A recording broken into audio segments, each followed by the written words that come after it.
92,9 FM Mix Radio. Selamat pagi good listener semua. Apa kabarnya? Semoga Anda sehat selalu ya. Salam sehat untuk Anda dan juga keluarga di rumah.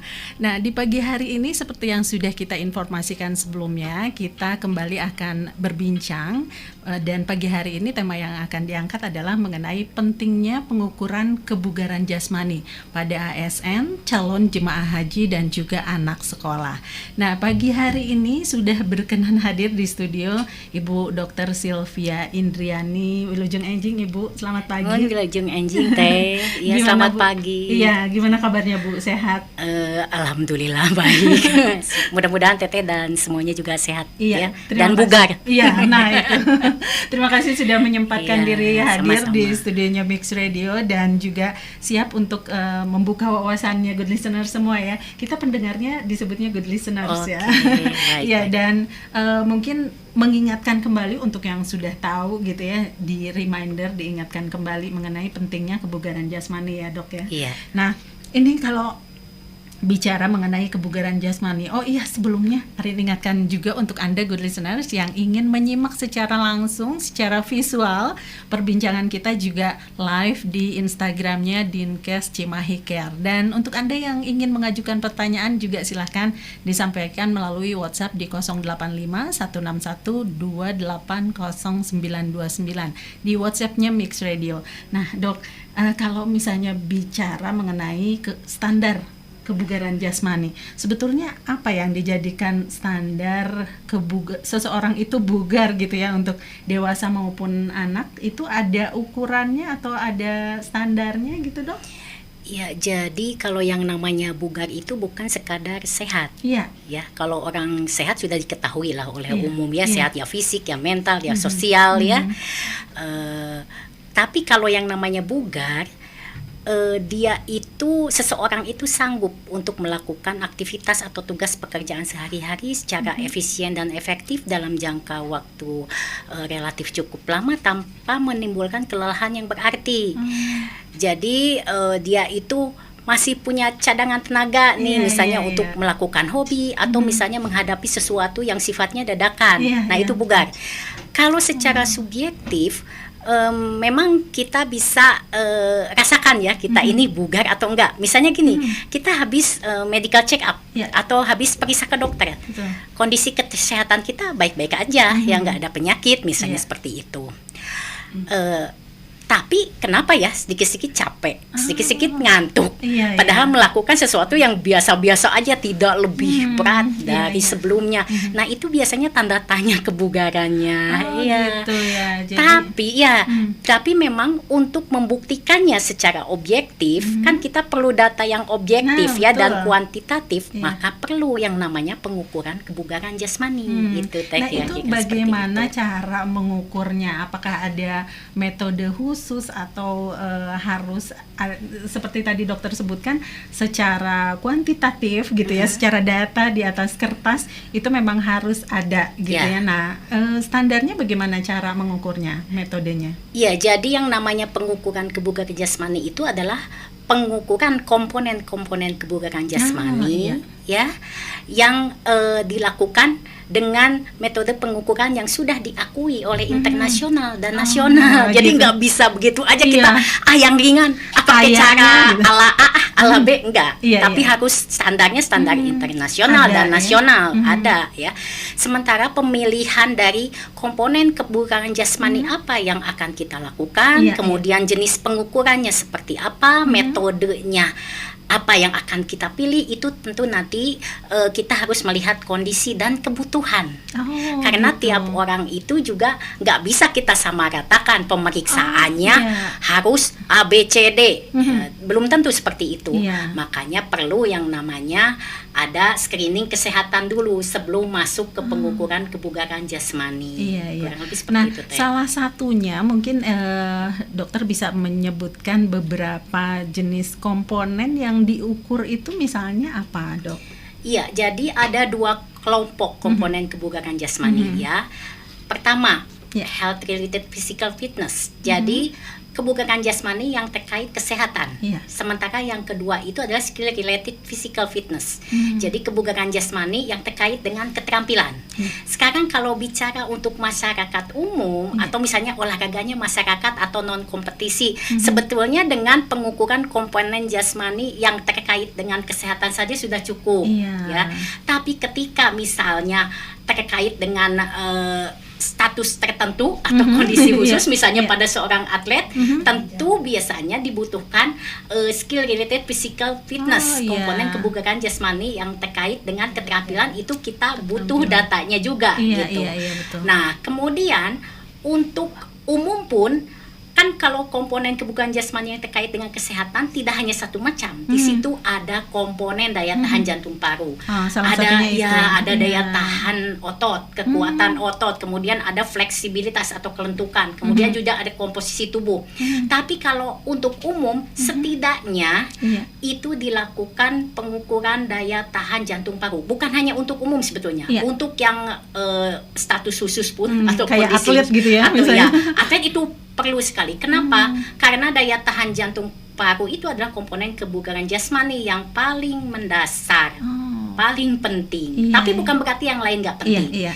Tapi di sisi lain, ketika kita melakukan pengukuran kebugaran jasmani, pengukuran daya tahan jantung paru tadi, ya, itu minimal itu yang dikerjakan. Makanya kenapa digebiarkan di Indonesia ini dari sejak beberapa tahun lalu pengukuran ada, mungkin Teteh pernah mendengar ya, tes robot atau misalnya single test pada anak sekolah, itu untuk mengukur daya tahan jantung paru ya. Kenapa tidak sampai periksa yang lain lagi karena kan kita harus melihat keadaan juga ya, keterbatasan di sana di sini itu harus dilihat. Makanya ya minimal diperiksakan itu pengukuran daya tahan jantung paru ya. Tapi biasanya kalau mau dilakukan pengukuran daya tahan jantung paru itu juga diketahui salah satu parameter dari komposisi tubuh, yaitu indeks massa tubuh. Nah, itu juga penting ya, karena itu kan sebetulnya alat yang dibutuhkan sederhana dan hampir semua tempat saya rasa ada ya, timbangan pengukur tinggi kalau badan. Indeks berdasarkan tinggi dan berat. Jadi untuk mengukur perbandingan berat badan ke tinggi badan kilogram per meter kuadrat, ya kira-kira proporsional enggak. Nah, itu juga kan sebenarnya komponen kebugaran jasmani. Jadi di situ muncul juga tuh komponen kebugaran jasmani yang lain. Tapi setidaknya itu tadi pengukuran daya tahan jantung paru. Dan masih ada beberapa lagi disesuaikan. Ada sebetulnya dengan... termasuk kalau pengukuran kebugaran jasmani yang terkait dengan keterampilan itu kan juga macam-macam. Ada kelincahan, ada keseimbangan, ada kecepatan gerak, kecepatan reaksi, koordinasi, daya ledak otot, keseimbangan, jadi banyak ya. Tapi daripada tidak diperiksa beberapa item, ya minimal pengukuran daya jantung paru itu deh yang vital. Tolong kita kalau memang kondisinya memungkinkan untuk diperiksa kebugaran jantung paru kita, ya periksakan secara rutin. Karena tidak cukup sekali pemeriksaan. Sama aja kayak kita cek up kesehatannya, kan nggak cukup medical sekali medical check up misalnya kan ada yang 6 bulan sekali, ada yang setahun sekali, tergantung. Kalau hasilnya ada sesuatu bisa jadi beberapa bulan kembali ketika menemukan sesuatu yang lain diperiksakan kan, seperti itu. Jadi resep yang diberikan, resep itu bukan hanya resep obat, resep latihan juga ada. Itu ibaratnya bukan ibaratnya, memang tidak berlaku seumur hidup karena kondisi kita kan bisa berubah. Bisa berubah dalam berapa bulan pun ya. Jadi pentingnya pengukuran kebugaran salah satunya itu tadi untuk evaluasi.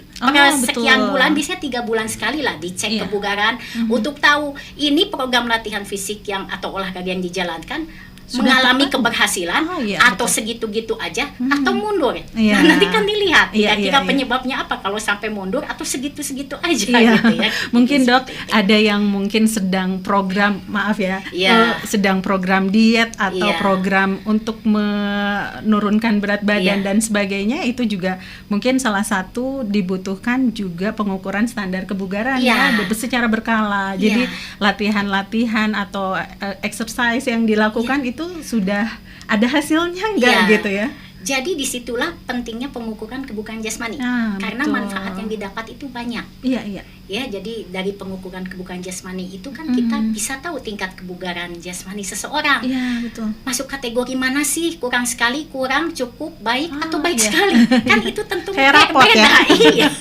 Kayak rapot. Ada angka merahnya atau enggak gitu ya. Iya. Kemudian juga bisa mengetahui ada atau tidak adanya kelainan atau penyakit. Misalnya kan kita ada screening kesehatan dulu ya. Tiba-tiba misalnya tensinya tinggi ya. Walaupun kita tidak bisa menjudge seseorang dalam satu kali pengukuran tensinya tinggi, tapi kan itu udah warning ya, seperti itu misalnya. Nah, kemudian juga kita jadi tahu kira-kira program latihan fisik yang sesuai atau olahraga yang sesuai, program olahraga yang sesuai untuk seseorang itu seperti apa. Dan kemudian manfaat lainnya kita bisa mengevaluasi program latihan fisik yang telah dilakukan. Yang sudah dilakukan. Iya, betul. Nah, kalau melihat dari ada beberapa cara, kemudian juga ada beberapa yang komponen yang diperiksa, terutama ada yang utamanya, kemudian juga ada yang tambahannya. Nah, ini kalau yang mempengaruhi kebugaran jasmani seseorang itu apa, Dok? Misalnya jenis kelamin berpengaruhkah gitu? Kalau wanita cepat capek misalnya atau bagaimana, atau usia mungkin itu apa saja yang mempengaruhi kebugaran? Jadi banyak faktor sebetulnya yang mempengaruhi kebugaran jasmani. Betul. Tapi ada faktor yang bisa kita coba modifikasi. Nah, betul. Tapi ada juga faktor-faktor yang memang ibaratnya sulit untuk dimodifikasi atau mau gimana lagi. Dan sudah seperti itu. Contohnya apa? Usia. Usia. Ya, itu kan udah nggak bisa diapa-apakan. Iya, betul. Jenis kelamin. Iya. Genetik. Itu hal-hal yang sulit atau bahkan tidak bisa kita modifikasi. Tapi ada faktor-faktor lain yang mempengaruhi kebugaran jasmani yang kita bisa modifikasi, ya, atau kita bisa ubah gaya hidup kita ke arah lebih baik supaya kebugaran kita pun meningkat, kesehatan dan kebugaran kita pun meningkat. Misalnya soal asupan gizi, soal aktivitas fisik kita, ya, itu mempengaruhi ya. Kemudian jangan lupa soal asap rokok. Itu ini tadi, untuk good listeners yang terutama bapak-bapak. Seperti itu ya. Dan jangan lupa juga ya, bagian dari pola hidup sehat itu juga ada termasuk di dalamnya mengelola stres dengan baik. Kemudian istirahat cukup. Itu juga berpengaruh. Jangan juga dikesampingkan ya. Kalau terlalu sering begadang, apalagi begadang juga nggak perlu, nonton game aja, nonton TV aja, drakor terus ya. Betul. Itu juga bisa mempengaruhi kebugaran kan. Jadi waktu tidur kita yang berkualitas juga berkurang ya. Itu termasuk juga, pola hidup sehat. Jadi tadi ya, jadi faktor-faktor yang mengurangi kebugaran jasmani itu banyak: keturunan, usia, jenis kelamin, asupan gizi, asap rokok, kebiasaan merokok, kemudian soal aktivitas fisik, itu mempengaruhi. Cuma jangan lupa good listeners, dan ternyata faktor-faktor yang mempengaruhi itu ada yang memang sudah agak sulit untuk diubah, tidak bisa diubah, tapi ada yang bisa kita usahakan untuk bisa lebih optimal ya. Oke, good listeners, dan sepertinya kita akan lanjutkan perbincangan kita, terutama masuk ke pengukuran kebugaran jasmani di ASN, calon jemaah haji dan juga anak sekolah. Tapi sebelumnya kita simak dulu yang satu ini ya, Dok.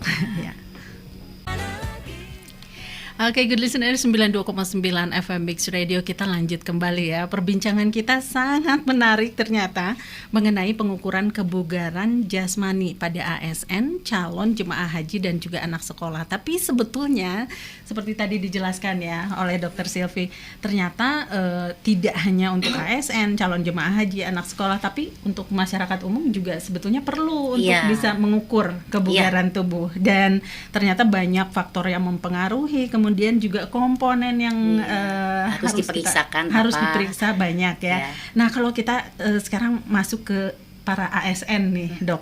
Ini bagaimana cara mengukur tingkat kebugaran jasmani seorang ASN? Apakah berlaku juga untuk calon ASN? Ini misalnya di penerimaan ASN gitu ya, ada pengukuran kebugarannya, ataukah untuk ASN yang sudah jadi gitu di kantornya? Bagaimana, Dok? Iya, jadi sebetulnya pengukuran kebugaran jasmani ini idealnya diperiksakan pada semua kalangan yang memang bisa ukur ya Iya, kebugaran iya, jasmaninya, karena harus diingat juga untuk diukur kebugaran jasmani juga tidak ada kontraindikasi di situ iya. ya. Jadi kita mengenal ada kontraindikasi Iya. absolut, ada kontraindikasi relatif. Jadi kalau kontraindikasi absolut itu memang tidak bisa diperiksakan kebugarannya sampai kondisinya benar-benar stabil. Oh gitu. Tapi kalau kontraindikasi Yang relatif, nah itu memang kalau mengingat potensi manfaatnya lebih besar dari risikonya, itu pun dilakukannya harus atas rekomendasi secara tertulis dari dokter yang berwenang. Dan yang melakukannya pun harus pengawasan dari harus dilakukan di bawah pengawasan dokter yang berwenang. Itu Yang baru sedang dilakukan menangani yang orang relatif ya. tersebut. Ya. Jadi bukan berarti yang diukur kebugaran jasmani harus yang benar-benar sehat, tidak ada penyakit apapun, tidak. Sebetulnya yang ada penyakit tertentu pun bisa tetap diukur kebugaran jasmaninya ya, tapi memang kondisinya sedang dalam keadaan stabil ya, kita sebut seperti itu ya. Dan nanti bisa dipilihkan jenis yang lain. Misalnya kalau sebetulnya yang diberlakukan pada ASN secara umum kan misalnya tes lapangan metode robot. Karena sebetulnya gini ya, jenis pengukuran daya tahan jantung paru itu banyak macam teh. Ada tes lapangan, tes bangku, tes dengan sepeda, ego cycle test ya, atau tes dengan treadmill. Tapi yang nampaknya mampu laksana di seluruh Indonesia ini adalah tes lapangan. Tes lapangan juga akhirnya yang digebiarkan itu metode robot. Karena tes lapangan itu sendiri juga banyak macamnya. Ya. Ada tes lari jalan 2,4 kilo. Metode yang tadi dokter sebutkan itu bagaimana? Itu relatif mudah. Murah. Itu disuruh kemudian bisa ngapain dilakukan itu, secara massal. Itu tes lapangan metode robot itu. Jadi bisa jalan atau lari sesuai kemampuan maksimal yang dia punya ya. Jadi dia berusaha menempuh jarak tempuh kurang lebih 1,6 kilometer itu dengan waktu tempuh sesingkat-singkatnya, tapi harus sesuai dengan kemampuan dia.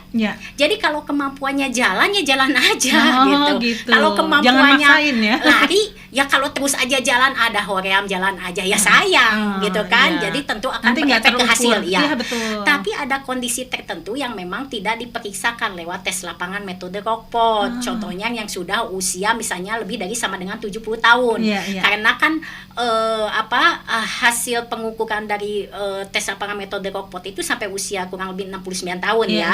Ketika lebih dari sama dengan 70 tahun ke atas itu misalnya dipilihnya tes jalan 6 menit itu. Atau misalnya yang usianya masih muda tapi ada kondisi tertentu yang membuat dia memang harus dites jalan 6 menit. Nah, kalau tes jalan 6 menit mah bedanya dengan tes lapangan metode robot. Kalau tadi metode robot yang dihitung itu waktu tempuh berapa menit berapa detiknya. Nanti muncul kemudian kita konfirmasikan dengan VO2 max ya, volume oksigen maksimum yang dapat digunakan tubuh. Keluar nanti kita sambungkan dengan tabel perempuan usia berapa, misalnya laki-laki usia berapa, keluar tuh hasilnya masuk kategori apa.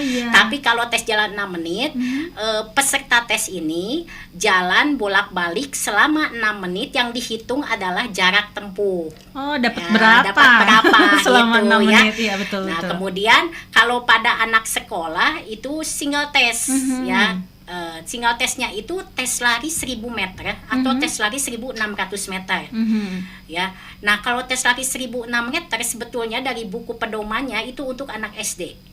Tapi kalau untuk tes lari 1600 meter itu untuk anak SD dan sederajat MI seperti itu. Atau kemudian kalau SMP dan SMA itu tes lari 1600 meter 1,6 kilo ya. Tapi kalau saya pribadi terus terang lebih suka melihat usia.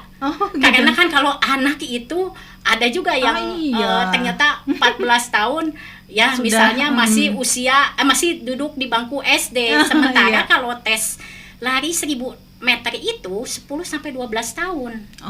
Jadi makanya SD dan sederajat kalau saya, tapi nanti dikembalikan ke masing-masing tempat yang mengadakan tapi kalau saya lebih memilih idealnya sesuai usia ya. Kemudian anak SMP, ada anak SMP yang belum 13 tahun tapi sudah masuk SMP yang harus yang secara tes larinya 1600 meter. Kalau saya akan berlakukan tes lari 1000 meter ketika dia belum menginjak usia 13 tahun. Jadi penginjakan usianya kita melihat tanggal lahirnya ya. Karena kadang-kadang ada yang melihat tahun ya. Ya padahal masih jauh, beberapa bulan lagi baru misalnya 13 tahun gitu, Iya, seperti iya, itu ya. iya, betul. Ya, Dok, maaf ini karena banyak sekali ini yang bertanya di Instagram yang sedang live di Dinkes Cimahi Care, jadi boleh saya selingi dengan pertanyaan ya, Dok ya. Ini yang pertama dari rahelsan.shell nih katanya, Dok, ini olahraga yang efektif itu harus seperti apa? Karena kalau berlebihan juga malah sangat lelah gitu. Nah, ini gimana, Dok? Ya, jadi sebetulnya latihan fisik atau olahraga itu kayak pisau bermata dua, seperti pisau bermata dua ya. Di satu sisi dia bisa menghasilkan banyak manfaat. Betul. Kalau seperti apa? Kalau dilakukannya dengan tepat, secara baik, benar, terukur dan teratur, atau BBTT. Itu masing-masing ada ininya sendiri, ya, maknanya sendiri. Sementara di sisi lain, dia akhirnya bisa menimbulkan dampak negatif, misalnya gangguan kesehatan atau yang lebih fatal ya beberapa kejadian misalnya, ya, cedera atau bahkan kematian. Walaupun kematian mah sudah usianya, tapi proses kesananya juga kan kita perlu lihat ya, seperti itu. Nah itu diakibatkan latihan yang sembarangan, ya. Kalau sembarangannya itu misalnya overtraining, saking pengen cepat menurunkan berat badan dalam waktu cepat, kemudian akhirnya melakukan latihan yang over gitu ya, tidak sesuai lah dengan kondisi medis, tidak sesuai dengan kondisi kebugaran, ya, tubuh kitanya kan nggak sanggup, gitu ya. Ya akhirnya timbullah hal yang tidak diinginkan, misalnya cedera olahraga, ya. Kalau dilakukannya asal-asalan pun, itu yang ada capek aja. Manfaatnya nggak dapat. Kan suka ada ya yang bilang gini, saya asal jalan olahraga gitu. Apa tadi sesapu 5 kali 5 meter gitu ya, pagi-pagi itu terus cuci kalau piring diukur, 10 piring gitu ya. Nah, padahal sebenarnya definisi aktivitas fisik, latihan fisik, olahraga itu berbeda satu sama lain, tidak bisa disamakan. Jadi ya aktivitas, tidak semua aktivitas fisik itu latihan fisik, tidak semua latihan fisik itu olahraga. Oh gitu ya, ada kegiatan biasa, aktivitas fisik harian, itu yang kita sehari-hari harus gerak, jangan ada yang disebut latihan fisik. Itu penting buat sehat. Olahraga. Jadi beda-beda definisinya. Kalau aktivitas fisik itu setiap gerakan ya yang disebabkan oleh otot rangka dan meningkatkan pengeluaran tenaga atau energi, itu aktivitas fisik. Tapi ketika bicara latihan fisik, maka si aktivitas fisiknya itu terencana, terstruktur, repetitif. Dengan maksud apa? Untuk memelihara atau meningkatkan kebugaran jasmani. Itulah latihan fisik. Kalau kita sesapu, seringnya tidak kita ukur kan intensitas berapa kali peminggu. Nah, itu lebih ke aktivitas fisik harian ya. Terus kalau olahraga itu lebih detail lagi. Jadi aktivitas fisiknya terencana, terstruktur, berkesinambungan ya, dengan mengikuti aturan-aturan tertentu dengan tujuan untuk memelihara atau meningkatkan kebugaran, dan biasanya juga ada ke arah prestasi, itu olahraga gitu, seperti itu. Tapi kalau memang belum betul-betul sempat, harusnya sih disempatkan. Belum betul-betul sempat berlatih fisik, minimal ya. Saya sebutnya latihan fisik dulu ya, tidak harus ke olahraga. Latihan fisik ya jangan mager deh sehari-hari, ya. Kan dengan kemajuan teknologi ya di era yang serba modern ini, sedikit-sedikit kan dipermudah dengan alat ya gitu. Akhirnya kecenderungan orang untuk jadi mager juga meningkat pula, ya. Ya misalnya ke toko sebelah padahal deket ya, berapa meter, padahal nggak sakit kaki. Pakai gitu motor, ya. Nah seperti itu ya. Kemudian di lingkungan tempat kita bekerja ada lift, ada tangga, padahal kita tuh tidak ada kontraindikasi untuk naik turun tangga. Ya kan memang ada yang tidak bisa lah kita paksakan naik turun tangga, misalnya obesitas, atau misalnya ada masalah tungkai ya, itu ya bawah kayak itu enggak bisa. Nah kemudian malas sedikit-sedikit pakai lift, Padahal kan bayangkan kalau kita naik turun tangga, lumayan gitu kan, ada olahraganya. Atau di sela-sela keseharian kita bekerja di balik komputer terus aja duduk berjam-jam. Tolong misalnya dilakukan peregangan, sesekali. Idealnya kan 2 jam sekali sebetulnya ya. Kalaupun enggak ya 3-5 kali per hari dulu deh. Mau di tempat kerja, mau di tempat umum lainnya, Iya, mau iya. di sekolah gitu. Kalau di tempat kerja melakukan itu terus yang lainnya lagi apa? Itu kan Iya, bagus juga ya, iya. menularkan sesuatu yang positif. Positif. Ya itu bagus Iya, kan iya. sebetulnya. Menularkan Itu jadi kebaikan. jadi hal-hal yang kelihatannya sepele tapi itu penting. Kenapa? Karena sekarang juga banyak timbul keluhan. Hmm. Aduh pegal, aduh sakit, atau Iya. saraf ini kejepit, atau postur tubuh kok jadi gimana ya? Karena itu tadi Iya, ya, betul. misalnya kurang peregangan Ah. atau berada di dalam satu posisi yang berlama-lama. Lama. Mending kalau posisinya benar, itu juga bisa menimbulkan Iya. keluhan. Ini posisinya udah salah. Kayak nonton TV enak kan kita Iya. sambil Iya, sambil iya. seperti ini ya gitu ya. Nah itu kan lama-lama juga Duduk bisa aja menimbulkan juga ya, keluhan. mungkin Jadi buat ya, para jadi, ASN nih. ya itu kebanyakan ya, duduk tolong aja ya. tolong nanti diperhatikan posisi yang ergonomis seperti apa, kemudian di sela-sela itu peregangan, Iya. kemudian jalan-jalan dulu gitu lah. Iya. Itu sangat membantu ya buat ke arah sehat. Iya. Kalau orang sehat itu untuk ke arah bugar lebih mudah. Itu Ya, diawali itu dengan ya. sehat dulu. Iya. Ya, ke arah Iya. bugar lebih mudah ya. Iya. Dok, maaf ini ada sambungan telepon yang masuk. Assalamualaikum. Halo, Waalaikumsalam. assalamualaikum, waalaikumsalam. Dengan siapa, di mana? Sama Dika di Cimahi. Oh, Pak Dika di Cimahi. Selamat Kang pagi, Dika. Bapak. Ini Bapak Pagi juga, sudah Bu. di tingkatan sehat, bugar atau nanti Tanda silakan. tanya. Iya, Tanda silakan tanya. bertanya ke Dokter Silvi langsung, silakan. Iya. Ibu mau bertanya, Iya. Ya silakan. kalau calon jamaah haji nggak lolos tes kebugaran jasmani, Mhm. biasanya karena faktor apa ya, Bu? Iya. Dan bisa dilakukan kembali tes kebugaran jasmaninya itu kapan, Bu? Iya. Oh, kalau nggak lolos ya. Oke, Pak Dika mendengarkan jawabannya mau di radio atau ditutup dulu sambungan teleponnya? Ditutup aja ya, Bu. Oh iya, didengarkan di radio saja ya. Iya, makasih ya, Bu. Oke, iya, Assalamualaikum. terima kasih. Waalaikumsalam. Waalaikumsalam. Gimana dok katanya? Ya, jadi begini Pak Dika.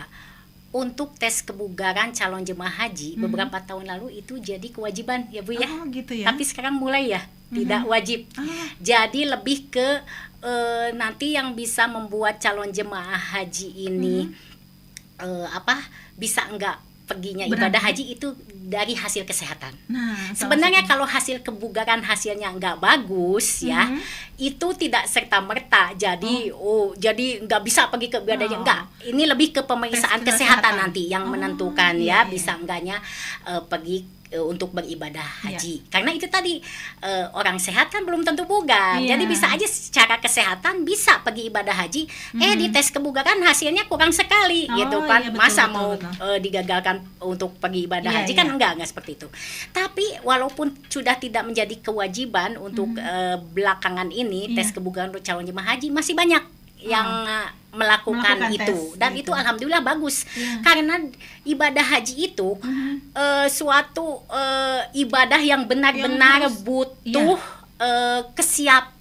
kesiapannya bukan hanya soal ilmu, bukan hanya soal materi, Tuh. bukan hanya soal mental juga, Betul. fisik juga sangat dibutuhkan. Oh, iya, Ya, dari mulai sebelum keberangkatan, selama di sana apalagi kepulangan itu membutuhkan kesiapan fisik. Fisik ya. Iya.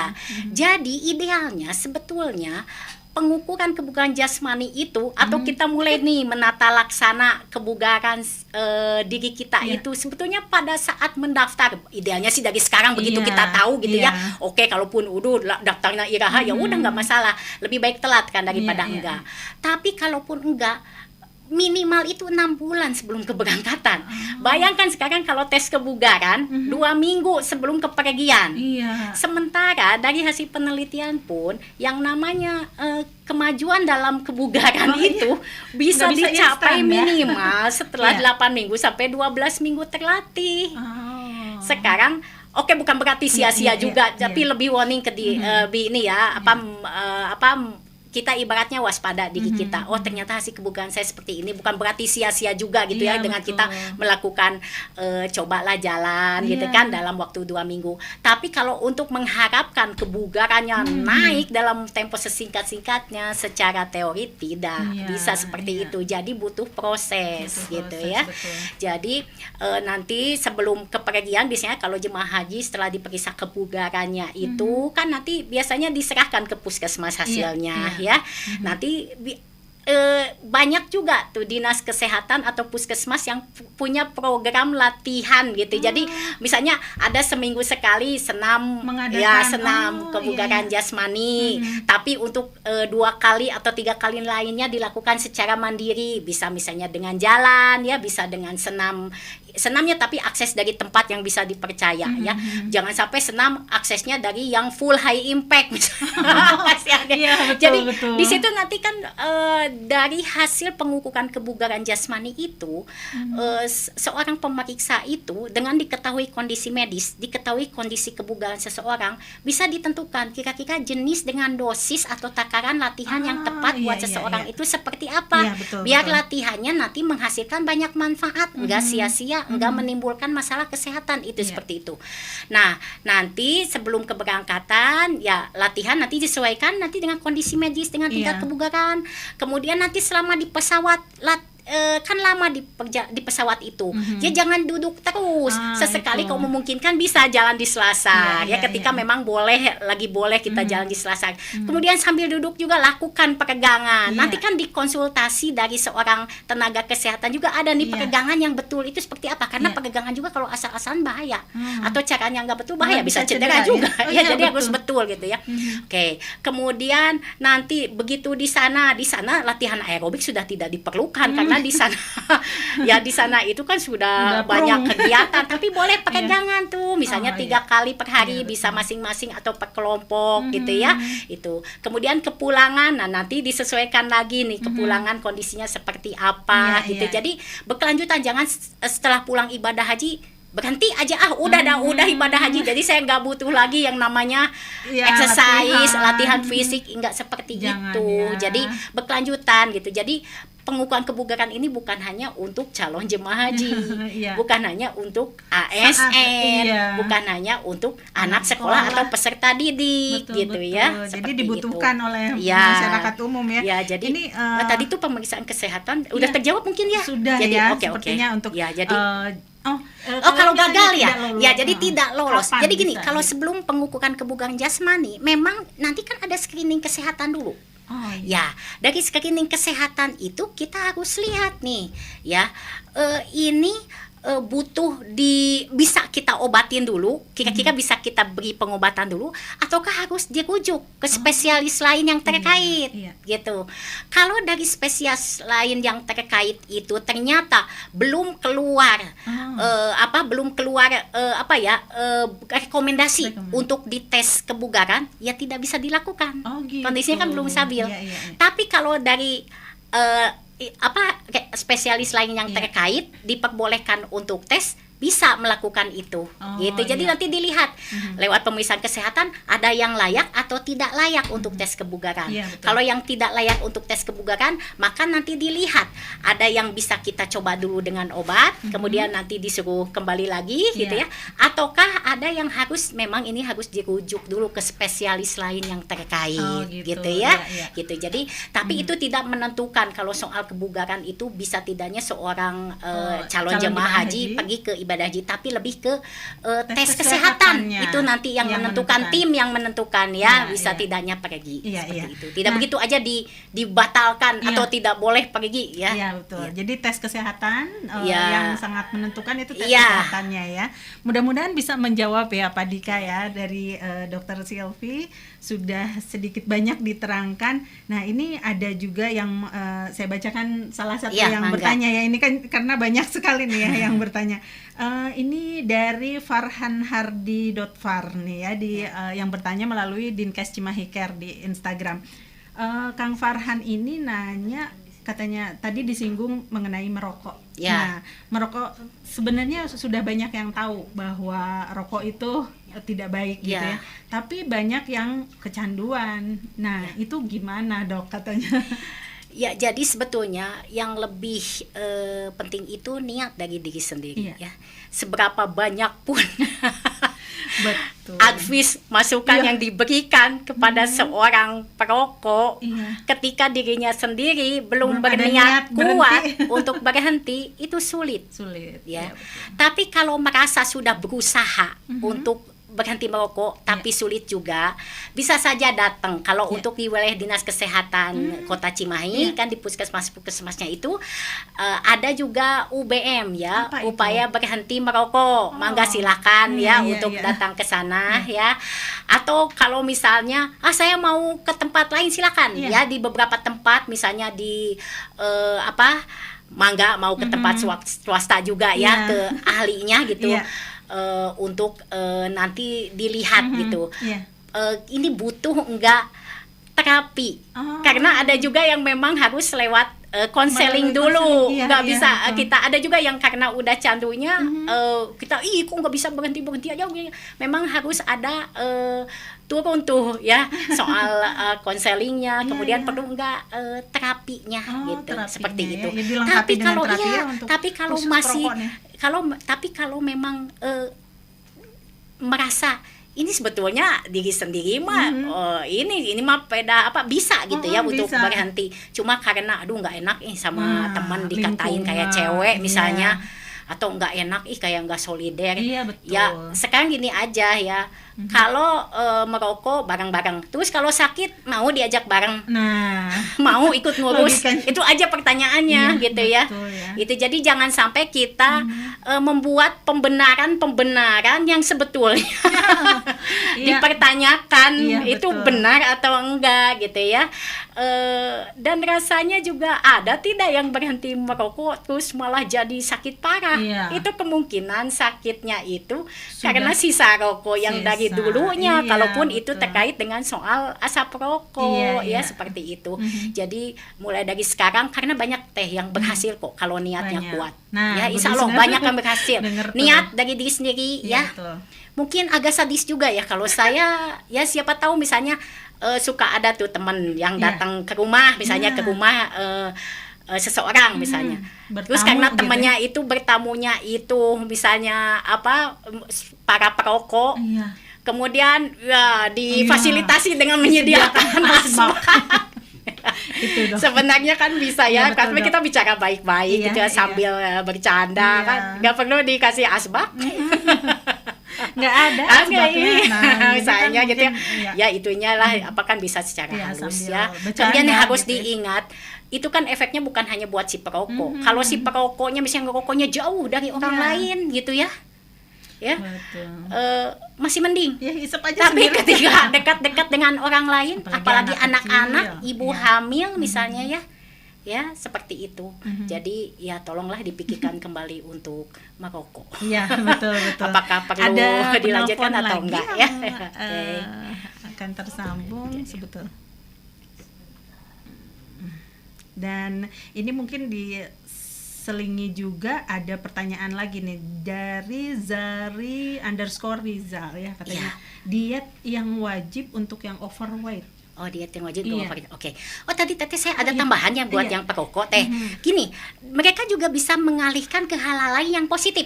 Nah misalnya dengan latihan fisik dengan latihan fisik atau olahraga gitu, itu bisa jadi ya, atau dengan melakukan hobi yang positif, mungkin itu bisa dialihkan atau nggak bisa menyalurkan cara dia sedang membutuhkan relaksasi misalnya, jadi berpikirnya salah dengan merokok. Coba cari hobi positif yang biasa dia lakukan, atau misalnya dengan latihan fisik atau olahraga. Karena latihan fisik atau olahraga itu bukan hanya dengan latihan fisik yang BPTT itu bisa menghasilkan manfaat ke arah fisik saja, tapi ke mental juga bisa.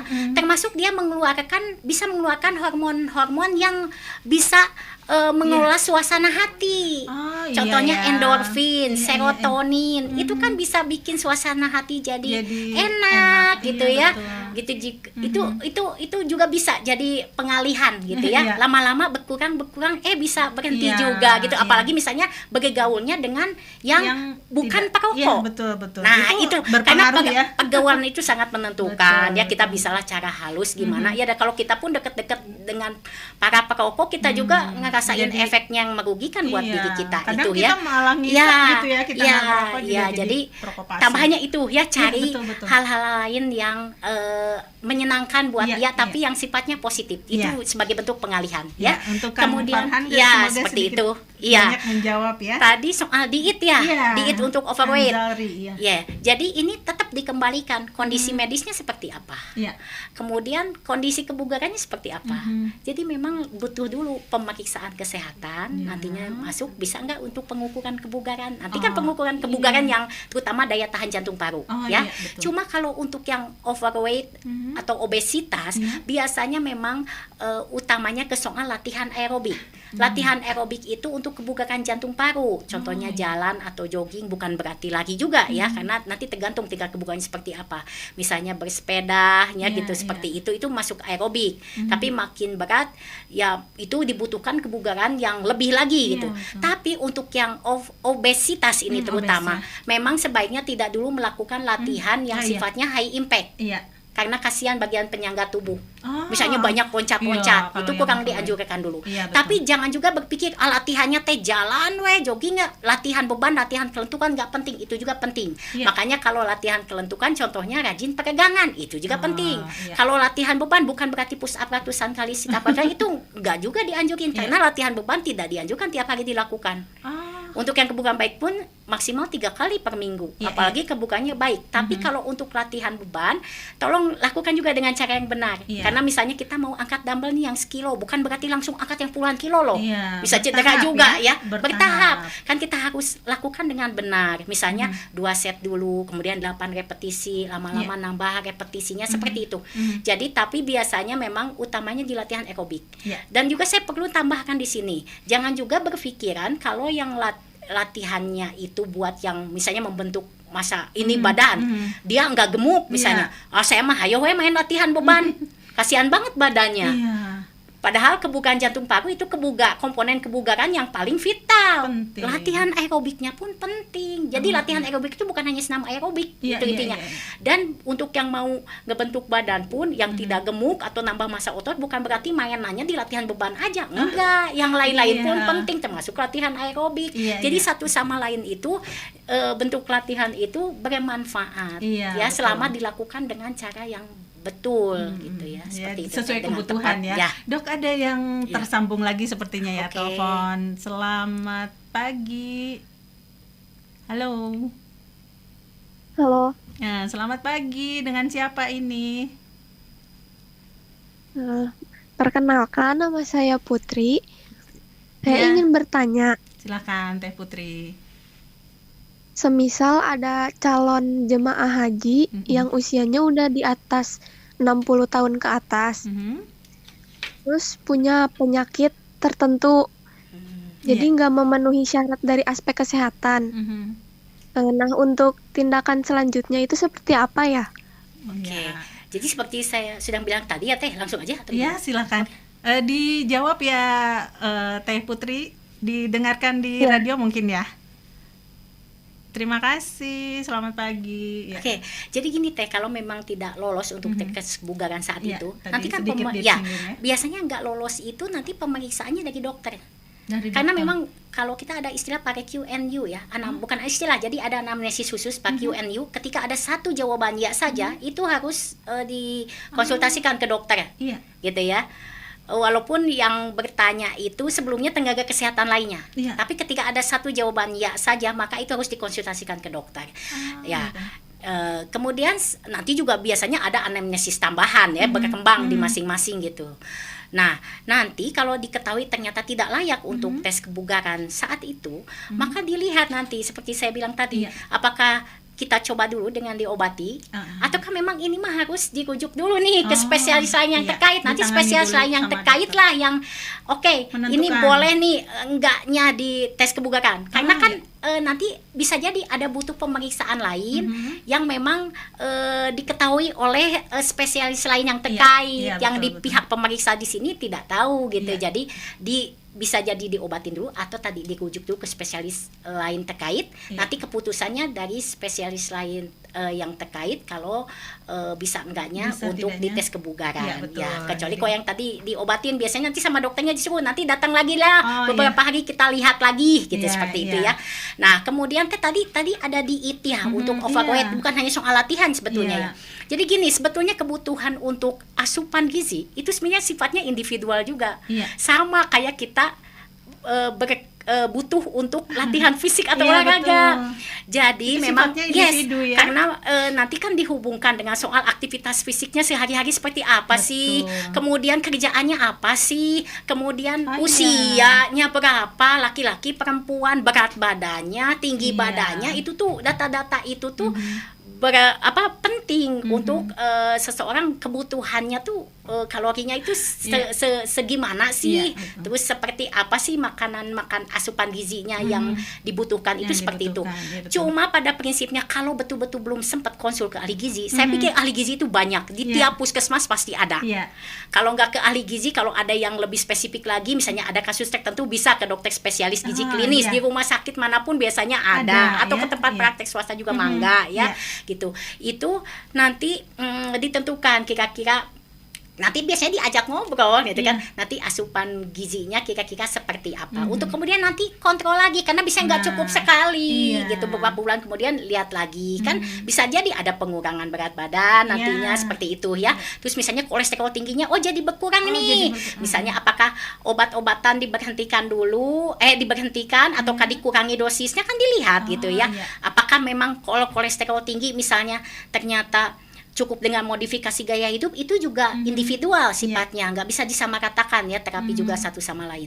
Nah, tapi kalau belum betul-betul sempat, saya harapkan sempat ya, apalagi kalau sudah menginjak ke obesitas, apalagi obesitas 2 gitu ya. Itu obesitas yang jadi gini, sangat... kalau kami biasanya, tapi tergantung selama literatur yang dipakai itu diakui, kalau kami biasanya pakai yang standar Asia Pasifik. Ya, jadi kalau obesitas 1 itu IMT-nya 25 sampai 29,9 kg per meter kuadrat. Kalau obes 2 itu di atas atau sama dengan 30 kg per meter kuadrat. Kalau yang dipakai Kemenkes sering juga ya, mangga aja Kak, ini mah mangga, tergantung tempat masing-masing. Kalau obesitas itu kalau di atas sama dengan 27 ya, seperti itu kilogram per meter kuadrat. Tapi kalau 25 sampai 27 tadi, kalau di atas 27 ya, yang obesitas itu overweight. Jadi beda memang ininya ya. Tergantung, asalkan ya diakui aja gitu ya, standarnya. Yang obesitas 2. Jadi saya sarankan konsultasi karena soal kebutuhannya itu bisa berbeda. Terus siapa tahu nanti dokternya juga misalnya periksa dulu ya, medical check up misalnya, profil lipid, asam urat. Nah, kalau si itunya juga nggak diperbaiki gimana gitu loh. Bukan berarti yang gemuk pasti kolesterol jahatnya tinggi, belum tentu loh. Yang langsing aja bisa jadi. Makanya pentingnya MCU itu di situ. Karena kadang-kadang penyakit itu tidak menimbulkan keluhan yang gitu ya, kelihatan enggak. Tahu-tahu pas MCU, iya teh kolesterol jahatnya tinggi, kolesterol baiknya rendah gitu kan, gitu, seperti itu ya. Pentingnya MCU. Nah, kalaupun belum benar-benar sempat, coba lihat isi piringku ya, ada istilah seperti itu. Ya, dalam satu piring dibagi 2 tuh. Idealnya biasanya ya, gitu kalau ini untuk kalau saya penganut asupan gizi seimbang. Banyak metode diet ya. Saya tidak bisa itu mah jelek, ini mangga, tapi saya sarankan lebih baik konsul ke ahli gizi atau kalau saya penganut asupan gizi seimbang ya gitu ya. Gitu. Jadi kalau gitu udah deh isi piringku dulu ya yang dilihat, misalnya kalau setengah piring itu ya, piring dibagi 2, setengah piring 2/3 itu ya untuk makanan pokok kan, sepertiganya untuk lauknya, 2/3 yang dari setengah lainnya, 2/3 untuk sayuran, sepertiganya untuk buah-buahan. Sudah nggak seperti itu? Iya. Seringnya kan kita ya, maaf, dari piring itu 2/3 nasi. makanan lah pokok ya. Sepertiganya itu tuh si lemak. Makanan pokok itu juga sih ya. Jadi maksudnya sepertiganya si lauk gitu ya. Sayurannya Atau mana, buah-buahan. gitu. Jadi sayurannya mana? Padahal kalau buah-buahan pun tidak bisa sebebas sayuran. Dan jangan lupa cara makan buah-buahan pun baiknya sejam atau 2 jam sesudah makan. Karena sering ya. Habis makan langsung makan buah-buahan gitu. Jadi itu aja dulu sederhana dulu. Termasuk nanti di dalam makan pagi ke siang ke malam itu kan ada snack time. Nah, lebih bijak lah memilih. Jangan sampai snack time kan di Kota Bandung Raya, Bandung Cimahi, Kabupaten Bandung ini banyak makanan enak ya. Iya. Tapi sekarang yang tinggi kalori pengacian ya, cilok, cimol, cilung, segitu ya. Jangan atau saya juga senang ya, tapi jangan sampai snack time. Cireng, opat, bala-bala 2. Udah terigu, udah gitu cilo. Makanya ada lebih bijak memilih ya. Betul. Kalau perlu misalnya pakai pisin ngemil tuh ya, biar tahu batas. Si bungkusnya nggak usah dengan bungkusnya mah jauh-jauh aja gitu ya. Tutup rapat gitu ya. Itu salah satu ini ya, tips ya. Terus kalau berhenti makan jangan terlalu malam lah, biarkan kasihan badan kita kalau terlalu malam berhenti makannya itu. Jadi kalau kita pun kalau usahakan makan itu teratur, karena biasanya kalau kita makan teratur kemungkinan kita untuk makan kalap banyak, ya dan makanan nu teu pararugu nu penting waraknya itu lebih tinggi daripada kalau kita makannya teratur ya. Jangan lupa juga dalam soal memilih asupan gizi itu sebetulnya harus juga bervariasi. Karena kan satu bahan makanan itu belum tentu mengandung zat gizi yang ada di bahan makanan lain. Jadi itu penting juga bervariasi. Kemudian penyajian juga penting. Jangan sampai digoreng terus. Bukan berarti nggak boleh. Boleh minyak goreng. Tapi dalam sehari ada sekian sendok yang kita nggak boleh lebih ya. Kemudian juga kalau si minyak tuh jangan lebih dari 4 sendok makan ya. Kalau gula pasir jangan lebih dari 5 sendok makan. Itu termasuk loh dalam sehari ya, termasuk cemilannya. Kemudian garam jangan lebih dari 1 sendok teh itu dalam sehari itu. Seperti itu, bukan berarti nggak boleh juga boleh. Apalagi kalau kita kalau kita misalnya bikinnya sendiri, beda kan minyak kalau bikin sendiri paling sekali 2 kali udah nggak dipakai. Beda kalau bukan berarti menyamaratakan. Kalau dibeli kadang-kadang yang udah hitam gitu kan memang enak ya. Tapi kebayang. Nah, itu lagi lebih bijak lah memilih kurang lebih seperti itu teh ya. Jangan lupa minum air putih ya, lebih banyak. Jangan sampai yang banyaknya minuman kekinian. Minuman kekinian itu banyak yang tinggi gula gitu ya. Bukan berarti nggak boleh, saya juga suka. Ya namanya hidup dinikmati, tapi kita tahu batas. Betul.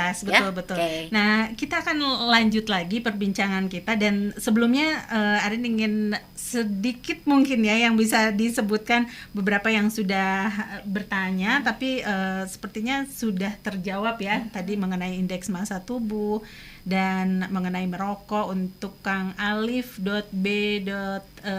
kemudian juga Kang Adrian_Jaya, kemudian juga untuk Kang ini siapa ya, Kang Ganesa Mikael katanya ya, kemudian juga aduh ini banyak sekali dok yang tanya ya, Teh Siti Siti Anissa Nur, kemudian juga yang lain ada Teh Kang Zari, kemudian juga Teh Sarip dan yang lainnya ya yang nggak sempat dibacakan. Mungkin nanti kita bisa jawab juga melalui Instagramnya Dinkes Cimahi Care ya. Dan sebelumnya kita jeda dulu sejenak sebelum kita lanjut lagi perbincangan kita. Oke, good listener 92,9 FM Mix Radio masih menyimak ya perbincangan kita mengenai pentingnya pengukuran kebugaran jasmani pada ASN, calon jemaah haji dan anak sekolah. Tapi ternyata Dr. Sylvie bilang katanya ini diperlukan oleh semua kalangan masyarakat sebetulnya ya. Nah, kalau kita masuk ke anak sekolah ya, ini anak-anak. Nah, ini apakah ada pengukuran secara berkala yang dilakukan oleh mungkin Dinkes atau pihak terkait untuk kebugaran jasmani pada tingkatan anak sekolah? Ya, sebetulnya kalau anjuran dari Kemenkes itu kan sebetulnya di awal tahun ajaran ya, dengan pertengahan seharusnya tahun ya. ajaran. Tapi akhirnya mungkin Tapi termasuk keterbatasan pihak ada. Dinkes sendiri tidak bisa memaksa ya, Ya, ke betul. sekolah Oh, ya, iya, untuk betul. bisa dilakukan seperti itu. Pada akhirnya banyak pelonggaran-pelonggaran. Misalnya akhirnya ada yang melakukannya setahun sekali seperti itu ya.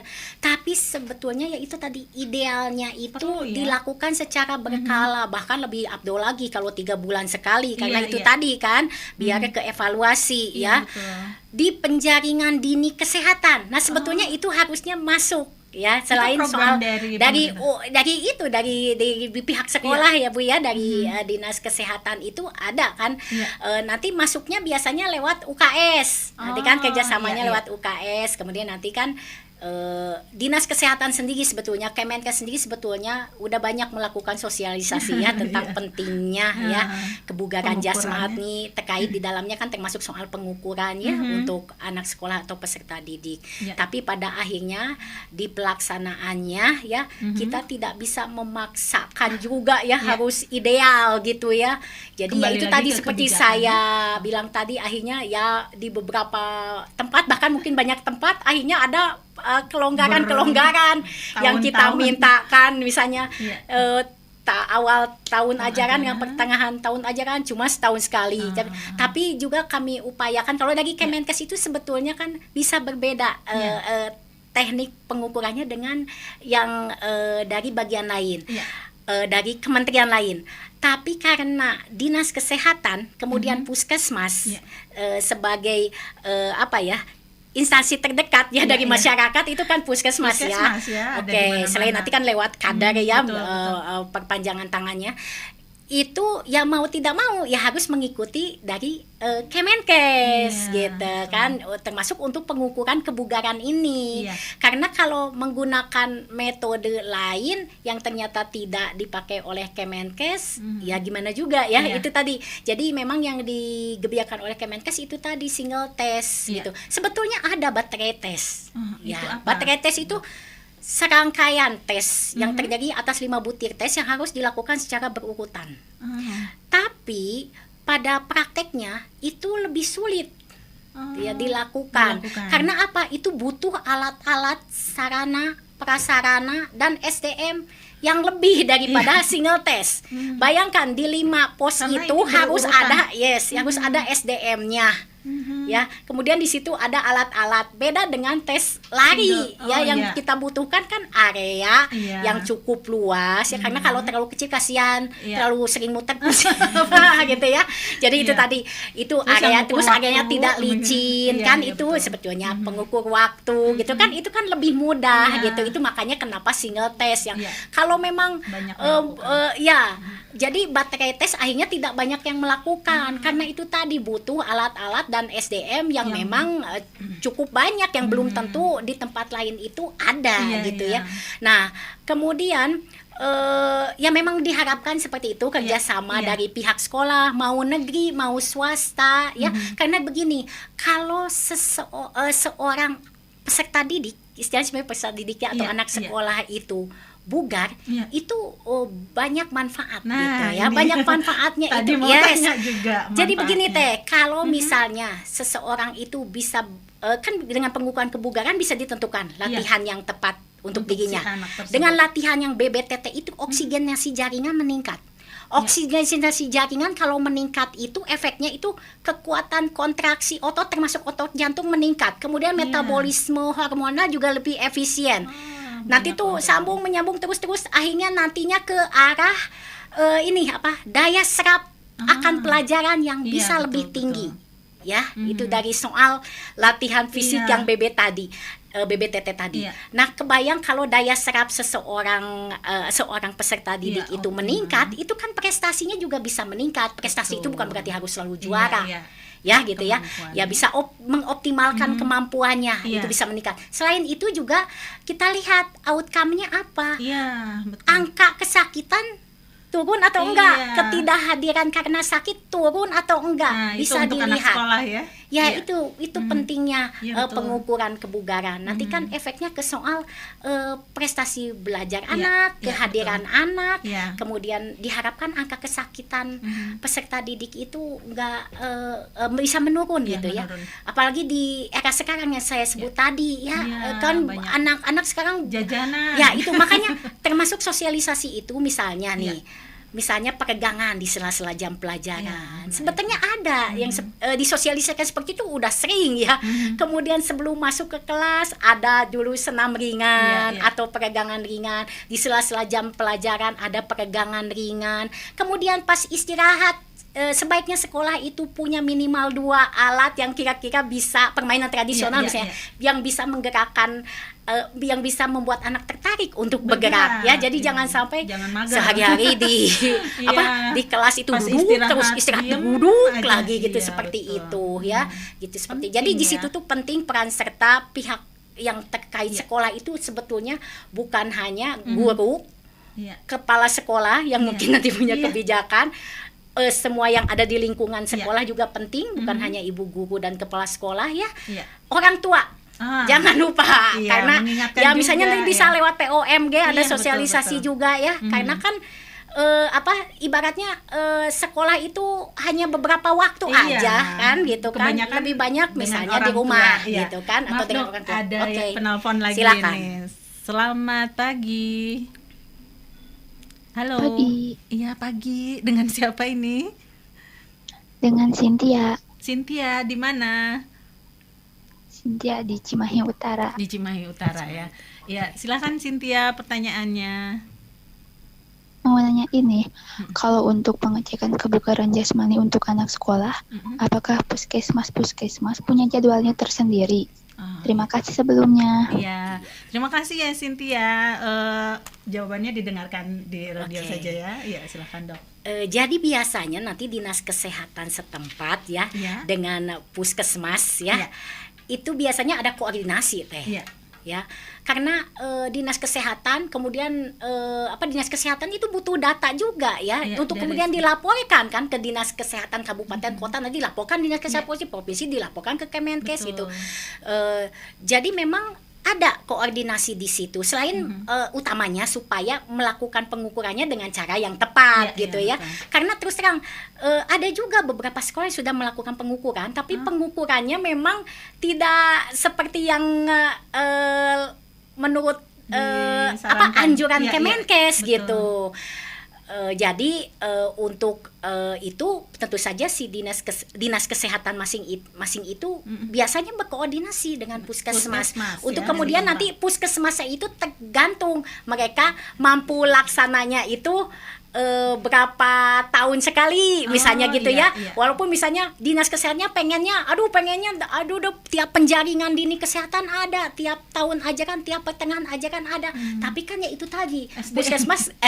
puskesmas Iya. tidak bisa memaksakan ke Memaksakan, sekolah. betul. Itu jadi puskesmas kemudian juga dinas pihak- kesehatan tidak bisa begitu saja mengharuskan Iya. ke pihak sekolah, Iya. sekolah negeri ataupun sekolah swasta. Jadi mereka nanti saling berkoordinasi, terutama nanti biasanya masuknya lewat UKS. Iya, UKS gitu. tadi ya seperti yang dokter sebutkan. Kemudian ya. ya jangan lupa juga Oh, iya. bukan hanya soal dinas kesehatan. Iya. Sebetulnya sosialisasi itu juga Bekerja dilakukan bukan hanya dilakukan, jadi dilakukan dan juga ada koordinasinya itu Koordinasi. dengan dinas pendidikan. Oh iya. Ya gitu ya, jadi nggak bisa lepas lah sekolah dengan dinas pendidikan gitu ya. Jadi biasanya di situ ada koordinasi dinas kesehatan dengan dinas pendidikan gitu nantinya dengan puskesmas, Iya. kemudian nanti dengan sekolah Iya, gitu ya. betul, Jadi betul. saling terkait. Oh ya, selain dengan dinas dinas pendidikan juga ada hubungannya dengan Kementerian Agama. Oh Ya, iya. Untuk karena kan sekolah-sekolah yang di ya bawah sekolah-sekolah di Depan. bawah Betul. Kemenak kan Iya, ada. iya, iya. Itu juga sosialisasi dilakukan. Jadi sebetulnya sosialisasi ini tidak hanya untuk dinas kesehatan saja ya, atau dinas kesehatan melakukannya ke Iya. instansi kesehatan Betul. aja yang Iya. lainnya gitu ya, atau ke puskesmas aja. Tapi di situ juga terkait yang lain dinas pendidikan. Kemudian tadi ya Kementerian yang di bawah Agama Depan, ya gitu. Iya, betul. Tapi memang yang paling dekat ke sekolah itu itu kan sebetulnya puskesmas gitu. Iya, Dok, ini itu. ada yang bertanya Ya. juga ya melalui live IG dari Teh Riantika Lina nih, katanya melakukan pemeriksaan kebugaran tubuh ini mahal nggak, Dok, katanya? Iya, sebetulnya kalau dibilang mahal enggak, kalau dipikirkan manfaatnya. Iya, betul. Ya. Ini nyambung sama pertanyaannya Ya, Kang Alif karena ya. kalau orang udah sakit itu lebih mahal justru teh. Iya. Lebih Sekarang baik kita ya dari awal lebih sudah, mahal. Sekarang kadang-kadang kita mau MCU, aduh mahal ya, ratusan ribu, Tapi jadi nggak 1 juta ketahuan. sekian, tapi nggak ketahuan begitu dapat sakit, sabaraha ya Iya, landongge gitu betul, ya kan. iya. Budget untuk kuratif itu tinggi sekali sebetulnya di Indonesia ini. Betul. Jadi memang perlu gitu kita itu tetap jangan ada bosan-bosannya ya, upaya promotif dan preventif itu digebiarkan, ditingkatkan, karena itu sebetulnya lebih murah daripada kuratif gitu ya. Sesudah Jadi gini terjadi, ya, ya. upaya kesehatan Iya. olahraga sendiri itu memang pelayanan kesehatan yang lebih menekankan ke promotif preventif, tapi dia juga tidak meninggalkan kuratif rehabilitatif gitu. Jadi termasuk saya bicara seperti ini, ketika kita berlatih fisik secara BBTT, Iya. seseorang yang tadinya ada keluhan atas sesuatu, tapi dia dianjurkan untuk latihan fisik, ketika latihan fisiknya itu dilakukan dengan baik, itu kan bisa jadi penyakitnya jadi keluhannya berkurang. menghilang atau berkurang. Iya, gitu. betul. Itu kan manfaatnya banyak teh. Bisa meningkatkan daya tahan jantung paru, bisa meningkatkan kekuatan otot, daya tahan otot, kelentukan gitu ya. Kemudian juga bisa meningkatkan sensitivitas insulin. Gitu. Ketika dilakukan oleh seorang penderita diabetes, tidak ada kontraindikasi untuk melakukan latihan, kemudian penderita tersebut penyandang ya, kita istilahnya penyandang diabetes tersebut melakukannya dengan cara yang tepat, ya mudah-mudahan banyak manfaat yang bisa didapat, termasuk soal sensitivitas insulin tadi. Betul, gitu kan. iya. Itu kan termasuk soal mengendalikan gula darahnya. Jadi banyak manfaatnya. Misalnya untuk seorang penderita hipertensi, ya mudah-mudahan tekanan darahnya jadi terkendali gitu betul. ya. Nah, kemudian tadi pertanyaan tentang mahal tidaknya. Saya pikir Relatif ya? Relatif ya. Betul, Dok. Kalau di puskesmas itu ya untuk biaya pengukuran kebugaran, tapi untuk pengukuran itu 30.000. Tapi untuk saat ini mungkin untuk calon jemaah haji ya, Terbuka aja Mas, ya. terbukanya seperti itu. Nanti juga kalau misalnya mau bertanya, silakan saja ke petugas puskesmas. Nanti petugas puskesmas melihat nih, misalnya ada orang umum nih yang betul. bukan calon jemaah haji. Iya. Aduh, saya pengen pengukuran kebugaran. Bisa jadi, atau misalnya ternyata ini ada harus dikonsultasikan ke spesialisnya. Bisa saja nanti sama pihak puskesmas di wilayah misalnya Dinas Kesehatan Kota Cimahi ini, sebenarnya ini berlaku untuk puskesmas manapun. Misalnya dianjurkan untuk pergi yang memang di situ ada yang lebih lengkap alat maupun petugasnya. Yaitu UPF Kesehatan Olahraga, Kebugar Rehabilitasi Medik dan Kebugaran RSUP Dr. Hasan Sadikin Bandung, jadi yang rujuk bertempat di ya, Jalan dirujuk. Kawaluyan nomor 45 yang dulunya BKUM Bandung. Oh iya. Ya, di sana kan Kewaluyaan. alat-alat untuk pengukuran kebugaran cukup Lebih lengkap. lengkap. Nanti kan dilihat ketika ada gangguan bagian bawah, misalnya kita nggak tes lapangan nih, kita pakai metode lain. Iya. Ya, selama tidak akut misalnya, selama tidak ada kontraindikasi, oke kita lakukan misalnya dengan tes sepeda. Iya. Ya, kalau di tempat lain kan belum tentu ada, kalau di Iya. sana ada. Kemudian di sana juga ada spesialis kedokteran olahraganya seperti itu. Iya. Ya, tapi kalau bisa ditanganin oleh puskesmas, ditanganin oleh Iya, puskesmas iya. seperti itu. Iya. Karena kadang-kadang gini teh, ada yang datang ke UPF itu karena gini, puskesmas, dinas kesehatan dan puskesmas itu mengadakan nih satu hari tertentu nih, atau Untuk- beberapa hari nih, Iya. di suatu hari lah untuk calon jemaah haji nih, Iya. untuk tes kebugaran. Tapi pas hari saat haknya itu ternyata calon jemaah hajinya itu ada hambatan. Hambatan macam-macam ya, bisa karena lagi sakit atau misalnya karena ada tiba-tiba urusan keluarga. kepentingan Nah, lain. kemudian untuk tiba-tiba mengadakan Lagi. menyediakan lapangan yang cukup memadai, Iya, itu kan tes betul. butuh lapangan Iya. yang cukup memadai gitu kan. Misalnya puskesmas atau dinas kesehatan belum bisa mengadakan dalam waktu dekat nih, itu biasanya juga diarahkan untuk ke UPF yang di Kawaluyan Iya, itu iya. biasanya seperti itu. Iya. Gitu. Oke. Oke. Dan mungkin karena keterbatasan waktu, Iya. mohon maaf juga untuk para penanya nih ya yang sudah bertanya banyak sekali ini di live-nya Dinkes Cimahi Care. Terima kasih atas pertanyaannya. Semoga sedikit banyak sudah terjawab ya keterangan yang sudah diberikan oleh Dr. Sylvie. Dan untuk kali ini sebagai penutup silahkan disampaikan untuk masyarakat keseluruhan, untuk para ASN, calon jemaah haji dan juga anak sekolah, mungkin himbauan dari Dr. Sylvia, silakan. Kita berusaha untuk menerapkan pola hidup sehat dalam kehidupan kita, ya, supaya bisa terpelihara kesehatan dan kebugaran kita, ya. Kemudian bagian dari pola hidup sehat itu apa, gitu? Salah satunya adalah beraktivitas fisik, ya, atau bergaya hidup aktif. Nah, bergaya hidup aktif juga dilakukannya tidak bisa sembarangan gitu ya. Lakukan aktivitas fisik harian ya, jangan mager. Kemudian lakukan juga latihan fisik atau olahraga ketika memang boleh berlatih fisik atau olahraga. Tapi lakukan dengan cara yang tepat ya.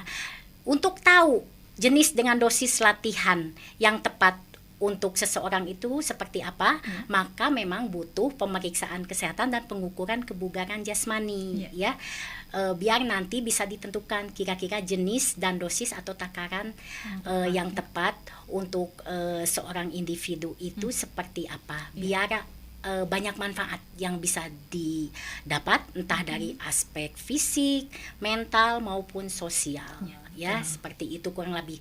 Kemudian jangan lupa, selain soal bergaya hidup aktif, pola hidup sehat lainnya mungkin juga sudah banyak yang tahu ya. Istirahat cukup, jangan suka begadang kalau nggak perlu. Kemudian kelola stres dengan baik. Namanya hidup pasti ada stres, tapi dikelola dengan baik, ya seperti itu. Jangan sampai stresnya itu merusak. Gitu. Kemudian asupan gizi seimbang, bukan hanya buat yang obes, ya. Mau yang berat badannya udah proporsional dibandingkan tinggi badannya, tetap ya asupan gizi itu seimbang. Tapi itu sama dengan latihan kebutuhannya individual. Kemudian juga jauhi asap rokok, medical check up berkala, ya. Kemudian juga jangan lupa pola hidup bersih atau perilaku hidup bersih juga penting, ya, supaya tidak mengundang penyakit datang, gitu ya. Kalaupun kita udah punya sakit, tidak tambah lebih parah. Itu sebetulnya. Kalau kita lebih sehat, lebih bugar, mudah-mudahan kita tidak mendapat sakit. Kalaupun sudah dapat sakit, ya bisa kita kendalikan supaya tidak jatuh ke keadaan yang lebih parah. Itu saja Teh. Terima kasih banyak. Ini mudah-mudahan good listener semua juga mendapatkan banyak sekali manfaat dari perbincangan kita di pagi hari ini. Meskipun temanya mengenai pentingnya pengukuran kebugaran jasmani pada ASN, calon jemaah haji dan juga anak sekolah, tapi ini sepertinya berlaku untuk semua ya. Teteh punten, saya lupa. Ini ada pemberitahuan. Kalau untuk ASN besok akan dilakukan pengukuran kebugaran jasmani. Mohon kalau sebelum pengukuran kebugaran jasmani itu persiapan dilakukan dengan cukup baik. Jangan begadang nanti malah hari ini jangan melakukan aktivitas berat ya, Ibu Bapak, Teteh Akang ya. Kemudian tolong besok sudah makan dulu ya. Terakhir diisi kurang lebih 2 jam sebelum tes. Jadi kalau misalnya tes jam 8, jam 6 udah selesai diisi. Itu kalau makanan berat ya masih oke lah. Tapi kalau makanan ringan atau cair bolehlah jam 7 udah selesai diisi. Jangan sampai baru diisi langsung tes. Kasihan perutnya ya, kalikiban ya bahasa Jerman. Dan lain-lain. Tapi harus juga diisi. Makanya berjarak karena kita kan butuh tenaga untuk tes. Jangan sampai belum makan pas tes ya bisa mengundang hal-hal yang tidak diinginkan itu. Kemudian jangan lupa pakai pakaian, kaos kaki, sepatu olahraga yang sesuai dan nyaman. Ya itu mempengaruhi banget. Ya bisa timbul cedera olahraga. Kalau misalnya sepatunya kesempitan ya seperti itu ya.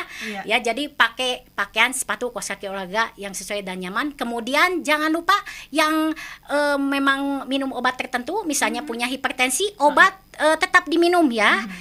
Kemudian besok itu kalau misalnya ternyata ada keluhan, karena baiknya kan pemeriksaan atau pengukuran kebugaran itu dalam keadaan kitanya baik-baik saja.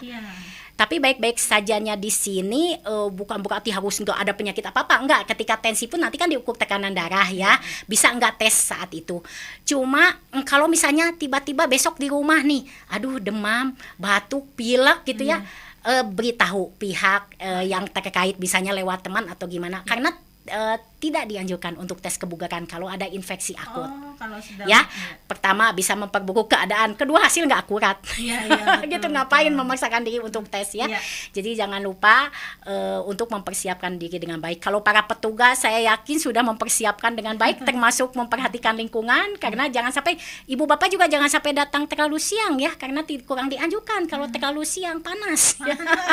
Nanti ya gitu ya. Jadi ya itu cuaca juga menentukan ya, seperti itu kurang lebih ya Teh ya, untuk tes besok. Banyak, Dok.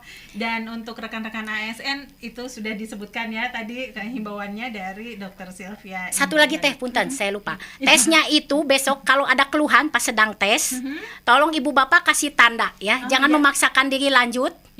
Ya, cari posisi aman, jangan sampai jatuh, jangan sampai kebentur. Kasih tanda aja ke petugas ya. Karena petugas biasanya ada di titik tertentu. Ya, jadi jangan sampai ibu bapak akang teteh, aduh kalau enggak memfiniskan tes ini saya bisa dikasih nilai 6 nih. Enggak ya. Ini kan lebih untuk mengukur ya, biar nanti latihannya tepat, biar nanti kemampuan fisik dan produktivitas kerja meningkat. Kemudian penurunan angka ketidakhadiran karena sakit, kemudian jauh-jauh dari penyakit, kalaupun udah ada penyakit bisa dikelola dengan baik ya. Jadi besok jalan atau jogging atau lari betul-betul sesuai kemampuan ya, tempuh dengan semaksimal mungkin kemampuan ibu bapak teteh akang sekalian, tapi harus sesuai kemampuan. Kemudian kalau sebelum finish ada keluhan, tolong nggak perlu lanjut ya, kasih tahu. Karena siapa tahu petugasnya lagi ngelihat ke peserta lain ya, atau memang ada keluhan yang memang belum terlihat Teh. Biasanya yang suka ngerasain pesertanya sendiri. Jadi tolong itu ya untuk tes besok. Gitu, seperti itu. Iya, dan untuk kesempatan kali ini mungkin perbincangan kita harus kita cukupkan dulu sampai di sini. Terima kasih banyak sama-sama sekali lagi atas kehadirannya, kemudian juga atas membuka wawasan bagi good listener semua. Untuk Anda juga yang sudah menyaksikan melalui live Instagram, terima kasih. Dan untuk kesempatan kali ini saya Arin Gasmara pamit dan terima kasih, sampai jumpa.